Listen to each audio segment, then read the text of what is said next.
प्रयागराज में 12 साल बाद लग रहे महाकुंभ में डुबकी लगाने के लिए इस समय पूरी दुनिया में होड़ मची हुई है। हर कोई पवित्र त्रिवेणी में स्नान कर पुण्य हासिल करना चाहता है। पर क्या आपको पता है कि संगम में डुबकी लगाने के बावजूद जब तक आप एक काम और नहीं करेंगे तब तक आपको कुंभ स्नान का पूरा फल नहीं मिलेगा। तो वो कौन सा काम है, चलिए आपको विस्तार से बताते हैं। प्रयागराज में 12 साल बाद लग रहे महाकुंभ में डुबकी लगाने के लिए इस समय पूरी दुनिया में होड़ मची हुई है। हर कोई पवित्र त्रिवेणी में स्नान कर पुण्य हासिल करना चाहता है।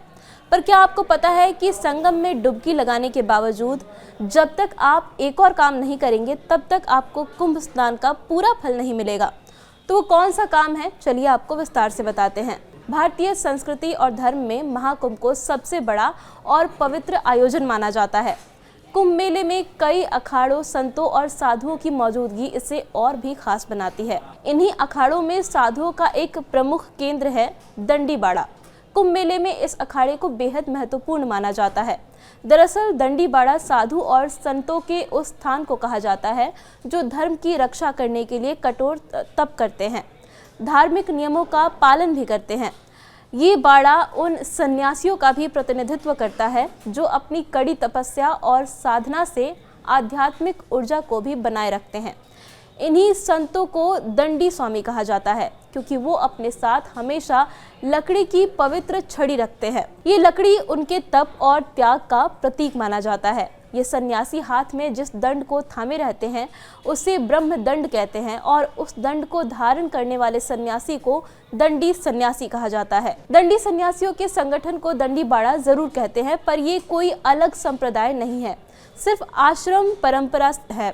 पहले दंडी सन्यासी के रूप में भगवान नारायण ने ही दंड धारण किया था। धर्म की रक्षा के लिए शंकराचार्य ने अखाड़ों के साथ साथ दशनाम सन्यास की स्थापना की। इसमें 3 दंडी सन्यासी हुए। पहले आश्रम सन्यासी, दूसरे तीर्थ सन्यासी और तीसरे सरस्वती सन्यासी। दंडी सन्यासियों के आश्रम का मुख्य केंद्र शारदा मठ को माना जाता है।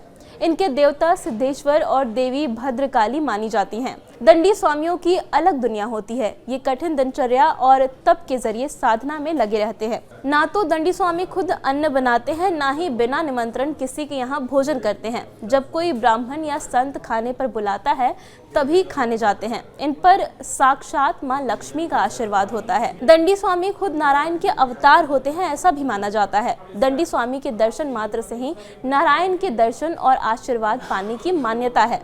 कहते हैं कि कुंभ में दंडी स्वामी की सेवा और दर्शन नहीं किया तो कुंभ स्नान और जप तप अधूरा माना जाता है। दंडी स्वामी बनने की सबसे पहली शर्त ब्राह्मण होना माना जाता है। उसके बाद शालिग्राम पूजन करके ही दंडी स्वामी बना जा सकता है। दंडी स्वामी खुद नारायण के अवतार होते हैं, इसलिए वो कभी भिक्षा नहीं मांगते, सिर्फ किसी के बुलावे पर ही भोजन करते हैं। शास्त्रों में कहा गया है कि दंडी स्वामी के दर्शन मात्र से नारायण के दर्शन हो जाते हैं, इसलिए कुंभ में दंडी स्वामी की सेवा के बगैर पवित्र स्नान को अधूरा माना जाता है। माना जाता है कि दंडी स्वामियों के धन की कोई कमी नहीं होती, माता लक्ष्मी इनके साथ रहती है। दंडी स्वामियों का जीवन बेहद कठिन होता है क्योंकि वो खुद दंड धारण कर लेते हैं। माना जाता है कि राम राज्य में किसी को भी दंड नहीं दिया जाता था।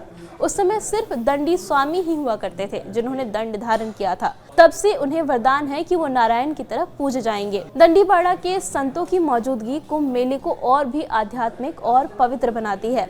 दंडी बाड़ा कुंभ मेले में तपस्वियों और सन्यासियों के जीवन का जीवंत प्रदर्शन कराता है। शास्त्रों के अनुसार दंडी स्वामियों के केंद्र यानी दंडी बाड़ा वैदिक ज्ञान और धार्मिक ग्रंथों के अध्ययन और प्रचार का प्रमुख केंद्र होता है। तभी तो दंडी बाड़ा के संतों के आशीर्वाद और उनके मार्गदर्शन के बिना कुंभ का पुण्य स्नान अधूरा रह जाता है। तो दंडी स्वामियों का आशीर्वाद लेना नहीं भूलता। पवित्र डुबकी और दंडी स्वामियों का आशीर्वाद के बाद ही श्रद्धालु वापस लौटते हैं, तो उन्हें कुंभ का पुण्य जरूर मिलता है। धर्म ग्रंथों में कहा गया है कि महाकुंभ में दंडी बाड़ा आध्यात्मिक ऊर्जा को केंद्रित करता है। दंडी स्वामी धर्म, तप और ज्ञान के प्रतीक माने जाते हैं, इसलिए उनका आशीर्वाद कुंभ मेले में आने वाले श्रद्धालुओं के लिए सबसे जरूरी होता है।